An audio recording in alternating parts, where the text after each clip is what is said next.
Очигледно дека Општинниот комитет на ВМРО ДПМН ги прави збунети своите советници, кои пате морам како председател на Советот да ги пофалам за воздржаното гласење за легализацијата на последната седница на Советот. Господа од ВМРО ДПМН, се прашувам за какви селективности зборувате.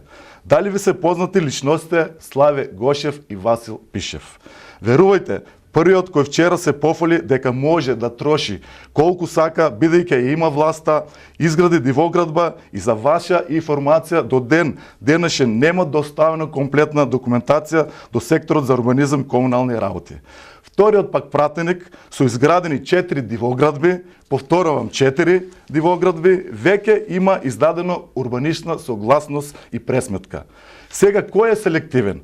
Општина Струмица или самобендисаните функционери на ВМРО ДПМН, од кои едниот него почитува рокот за уплата од 10 дена и веќе 4 месеци ги нема уплатено потребните средства, ги игнорира законските прописи и не допринесува за буџетот на општина Струмица.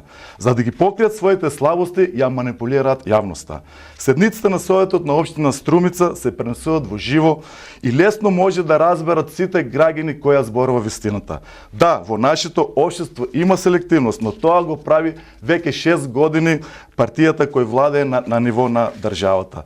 За крај, дозволете да ве прашам вас, советниците од ВМРО ДПМН, зошто пред време ја напуштивте седницата и не гласавте да ги наградиме нашите спортски херои од бојкарскиот клуб Струмица, кој после 20 години ја освои шампионската титула и Купот на Македонија?